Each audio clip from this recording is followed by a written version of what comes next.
Vamos para a aula dos livros poéticos. Essa é a primeira aula. Vamos estudar a cultura de sabedoria dos povos antigos.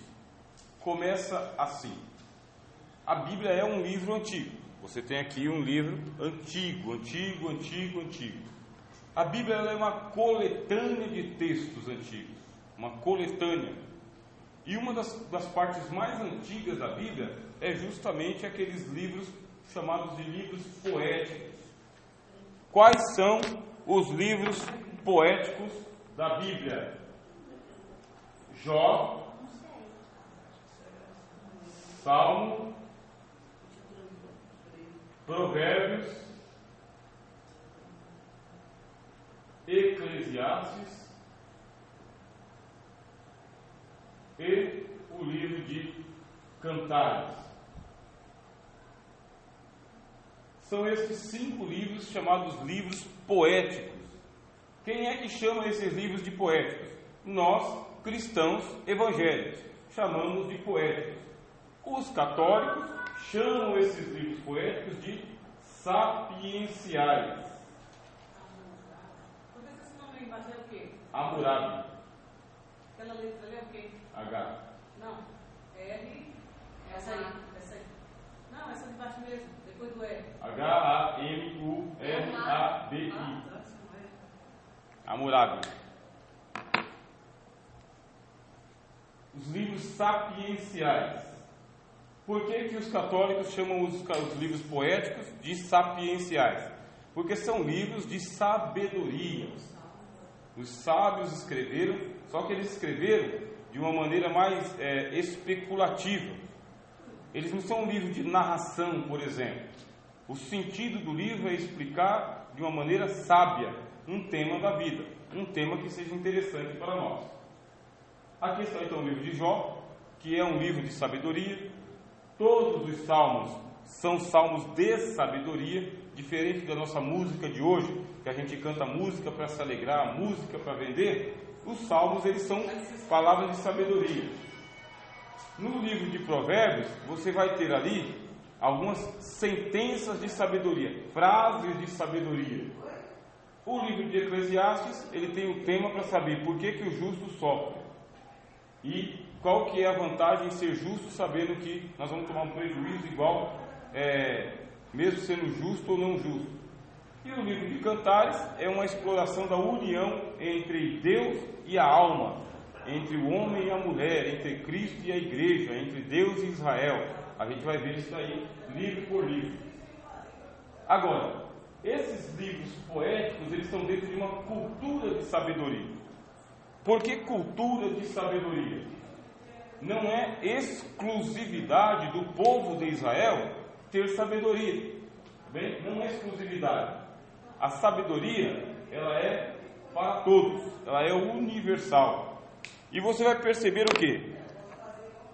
Que você tem uma sabedoria egípcia, babilônica, grega, persa, chinesa, hindu, americana. Em todos os povos existe sabedoria. É chamada sabedoria dos antigos. É uma sabedoria que vem pela vida, uma sabedoria que vem pela experiência e pelo pensamento também. Por isso, existe uma cultura de sabedoria lá quando a Bíblia foi escrita. Moisés, por exemplo. Veja só, acompanhe o raciocínio. Moisés, ele vai escrever a Torá. Torá são os 5 livros da Bíblia. Torá, Gênesis, Êxodos, Levíticos, Números e Deuteronômio. Esses 5 livros da Bíblia foram escritos por Moisés e formam uma lei. Agora, Moisés escreveu isso aqui a partir dos 80 anos de idade. Aonde que ele esteve daqui para trás? Ele esteve no Egito. É aqui que estava Moisés.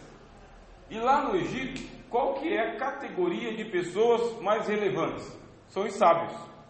Moisés, ele foi criado em toda a ciência dos egípcios, toda a sabedoria dos egípcios. E os egípcios, eles valorizavam o quê? Valorizavam a sabedoria. Quero saber se o senhor é um homem sábio, se a senhora é uma mulher sábia, se você é uma mulher sábia. Quero saber isso daí. Qual é o sinal de que você é uma pessoa sábia ou não? Para os egípcios. Primeiro sinal, você tem os deuses. Preciso saber se você tem os deuses do Egito. Quando você vem para o livro de Provérbios, o que diz Provérbios? Diz que o princípio da sabedoria é o temor do Senhor. Não está escrito isso lá? Vocês já leram Provérbios? O princípio da sabedoria é temer a Deus. Só que não é uma exclusividade de Provérbios. É uma cultura de sabedoria que existia no próprio Egito. Para mim saber se você é uma pessoa sábia ou não, eu tenho que saber se você teme os deuses. Você teme os deuses? Ah, eu temo os deuses. Qual que é o sinal de que você me dá de que você teme os deuses? Qual que é o sinal? Sacrifícios. Sacrifícios. Eu vou ao templo e eu ofereço os sacrifícios que os deuses estão pedindo. Ora, Moisés, no deserto, faz um tabernáculo. No tabernáculo tem um altar dos sacrifícios e ele quer saber se as pessoas temem ao Senhor, trazendo sacrifícios para o Senhor e Yahvé. Não é verdade? Como que eu vou saber que você teme a Deus? Eu vou saber que você teme a Deus se você vem na casa dele e traz os sacrifícios que ele mandou você trazer. Paralelo de sabedoria. Ou seja, não tem nada inédito aqui. O que é inédito em Moisés? É a verdade de que Deus está pedindo. Isso é inédito. É que Deus está recebendo. Mas não é inédito do ponto de vista histórico. Do ponto de vista histórico, é tudo cópia. É tudo repetição. Moisés viveu 80 anos, ou 40 no caso, nessa cultura aqui, ó, de temor aos deuses, sacrifícios, rituais, orações, oferendas, queimar incenso. A roupa dos sacerdotes do Egito eram roupas paramentadas, roupas sacerdotais. Quando você vem para o templo do Senhor Moisés aqui, os sacerdotes também são paramentados, também tem vestes sacerdotais, também tem queima de incenso, oferenda de sacrifícios, orações, tudo parecido. Por quê? Tem uma cultura de sabedoria que não é exclusiva do povo de Israel, é uma cultura de sabedoria espalhada pelo mundo inteiro, e o começo da sabedoria é temer os deuses e oferecer sacrifícios. Qual que é o terceiro sinal de que você é uma pessoa sábia? É que você se prepara para ter um encontro com os deuses na hora da morte. Porque a vida verdadeira não é esta. A vida verdadeira começa quando você tem um encontro com os deuses. Isso aqui você está lá no... Estamos falando aqui, ó, mais ou menos aproximadamente 1500 a.C. Mais ou menos, que é quando o Senhor Moisés começou a escrever. Vai retrocedendo. Cultura de sabedoria. Primeiro sinal, teme os deuses. Segundo sinal, ofereço sacrifícios. Terceiro sinal, eu me preparo para a morte. Se você não se preparar para a morte, você não é sábio. Por quê? A pessoa mais tola do mundo sabe que vive 80 anos e morre. Agora, morreu, acabou? Não, a vida continua, porque você tem que prestar contas. Prestar conta do quê? Da vida que você teve. Prestar conta para quem? Vou prestar conta para os deuses, porque quem me deu a vida foram os deuses. Deus me deu a vida. Qual é a diferença entre a cultura de sabedoria dos egípcios para a cultura de sabedoria de Moisés? É que aqui são centenas de deuses, e Moisés é um Deus só. Deus de Moisés é o único que toma conta de tudo. Lá no Egito, cada Deus tem a sua particularidade, tem o seu ministério, tem o seu serviço, o seu templo e os seus sacerdotes. Essa é a diferença histórica, tá bem? Histórica. Quando você vem para a nossa realidade, aí você tem uma diferença espiritual. Agora, se você não fosse um religioso, uma religiosa, estivesse estudando lá na faculdade, é isso que eles iam explicar para vocês. Que é tudo igual, só mudam os nomes. Tudo parecido, só muda o jeito de fazer. Lá no Egito tinha um livro chamado O Livro dos Mortos. Esse livro ele é considerado um dos mais importantes da cultura de sabedoria. Nunca percam o foco, tá bem, de que nós estamos estudando a cultura de sabedoria. Por que são chamados de livros de sabedoria? Livros poéticos. Lá no Egito, um livro muito conhecido. Esse livro ele era tão conhecido no Egito quanto a Bíblia é para nós. É a Bíblia dos egípcios, o Livro dos Mortos. Esse Livro dos Mortos aqui, ele tem um outro nome. É o Livro do Encontro com a Luz. É o outro título do livro. É o momento em que você vai encontrar com a luz. Esse livro ele é tão parecido assim no formato com a Bíblia. Por quê? O que é a Bíblia? É uma coletânea de textos. Você tem aqui 66 livros. E é formado um só, a Bíblia. O Livro dos Mortos era do mesmo jeito. Era uma coletânea de textos sagrados. Quem é que escrevia os textos sagrados? Os sacerdotes. Por que os sacerdotes? Porque eles eram os sábios do Egito. Eram eles que sabiam escrever. Então, o Wellington ele tem que estar preparado para ter um encontro com os deuses quando os deuses chamarem a alma dele. Tem que estar preparado. Como que ele vai ficar preparado? Da mesma forma como nós estudamos a Bíblia para ter um encontro com Jesus quando ele voltar, os egípcios também, eles pegavam, aqui estava o escriba ensinando, sentavam em volta do escriba e o escriba ensinava. Pegava o Livro dos Mortos, que não tinha um título de Livro dos Mortos, mas sim Livro do Encontro com a Luz, esse que era o título. Vamos abrir aqui o Livro do Encontro com a Luz. Aí começava a dar instruções para o Wellington, o que é que ele tinha que fazer para ele ser julgado quando ele passar para o outro lado. Quem é que vai julgar o Wellington? Quem é que vai julgar a Cristina? É um deus chamado Osíris. Osíris é o deus que vai julgar os mortos na hora da passagem. Ele vai julgar. E o que é que ele vai fazer? O Osíris, ele vai pegar uma balança. Isso aqui é uma balança, tá bem? O braço está aqui no meio. Ele vai pegar a balança, neste prato aqui, e neste daqui.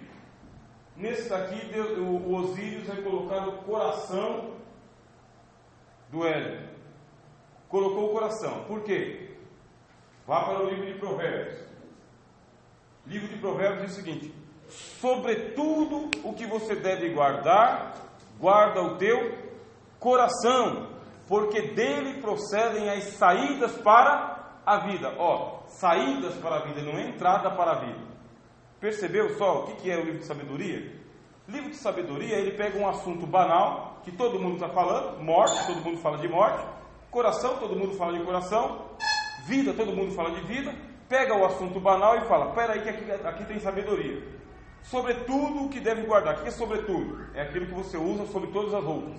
Sobretudo o que você deve guardar, guarda o teu coração, porque dele procedem as saídas para a vida, não é entrada para a vida.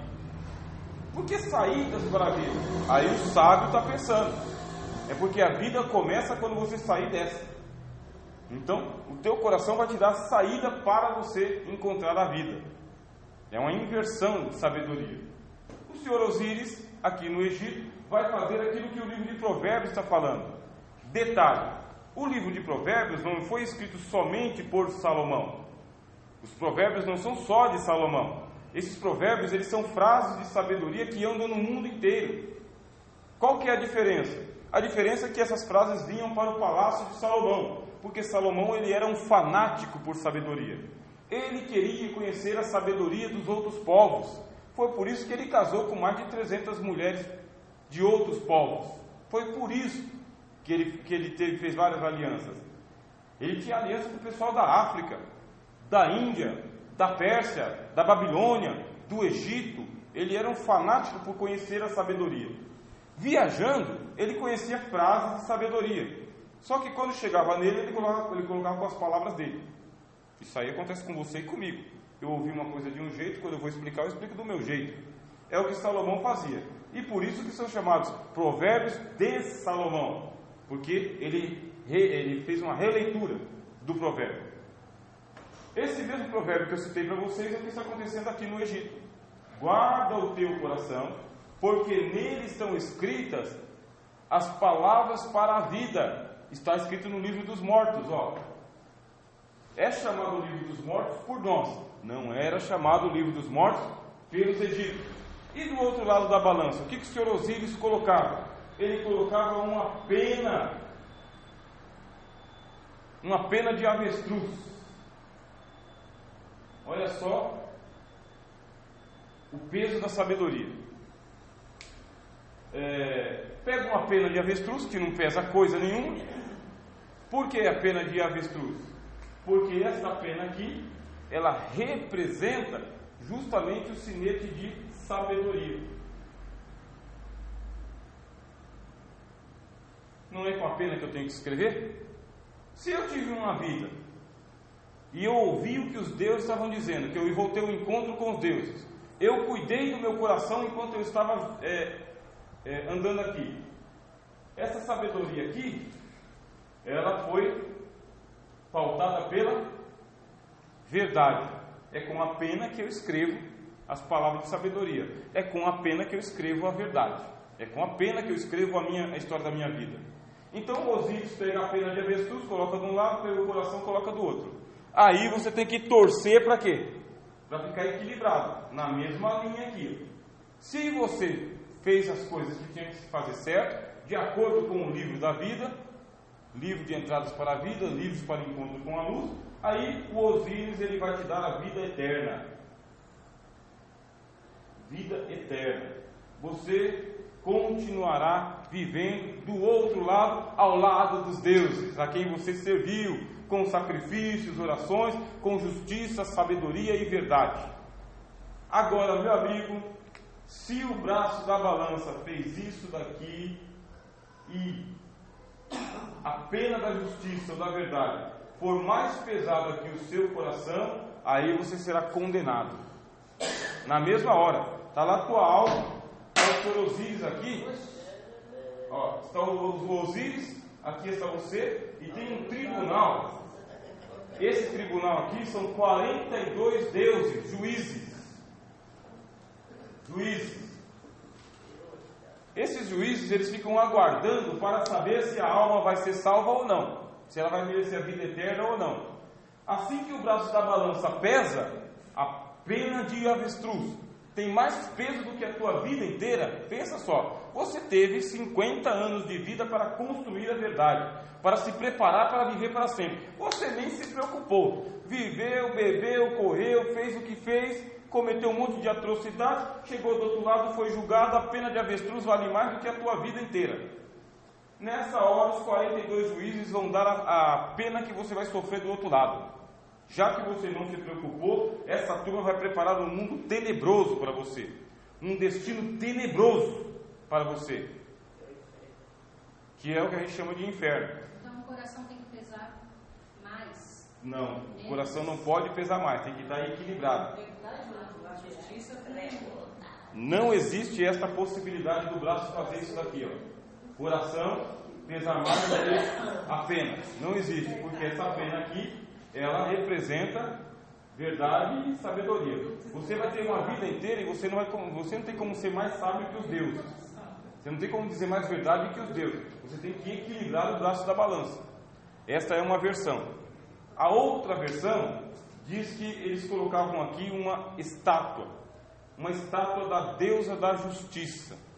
Então umas dizem que é a pena de avestruz, e a outra depois tirava a pena de avestruz e colocava uma estátua de ouro de uma deusa que era a deusa da justiça.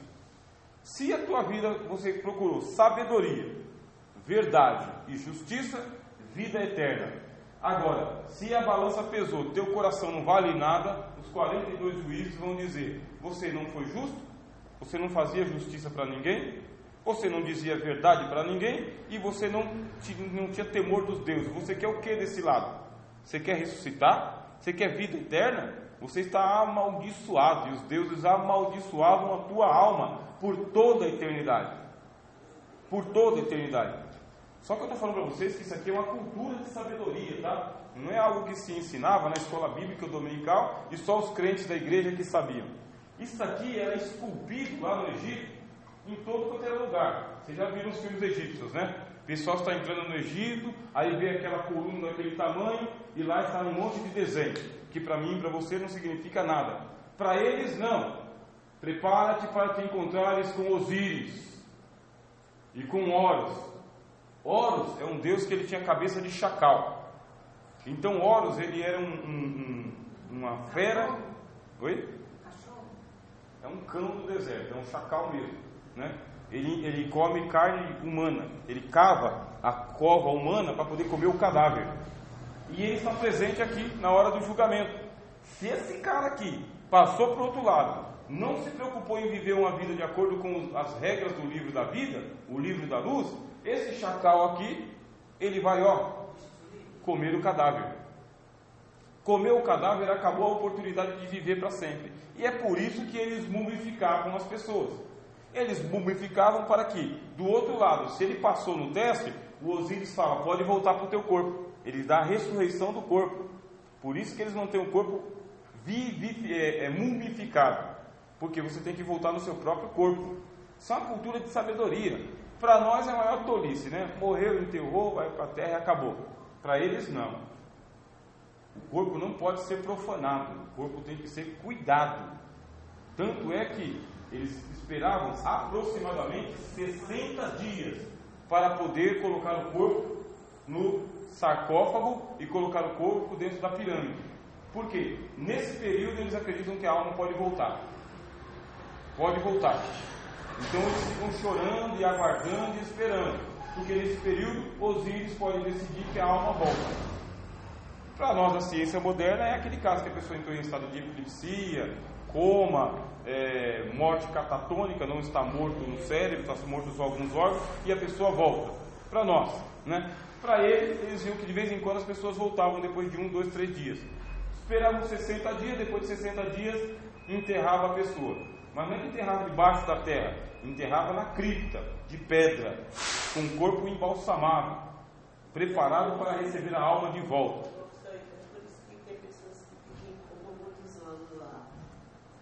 Por isso que eles não desligam logo, porque eles acham que a pessoa pode voltar, sobreviver no caso, voltar. Isso, é porque no caso da ciência, eles acreditam que a qualquer momento o corpo volta a funcionar como era antes, a ciência. Não acredita que a alma está por ali, né? Aí é por isso que eles ficam, temos que esperar até a família dizer, não tem mais jeito, tira os aparelhos. Isso. Porque morreu o cérebro, morreu tudo. Isso para nós. Para eles lá que não tinham esses aparelhos, aconteciam espontaneamente. A pessoa estava quase morta. E temos casos de pessoas hoje que elas estão declaradas mortas clinicamente e elas são enterradas e depois quando vai desenterrar o corpo, ela deu sinal de que ela estava viva. Ela se virou no caixão e tentou sair. O corpo é pego numa situação de quero sair daqui. A pessoa acorda dentro do caixão. E existem pessoas hoje que...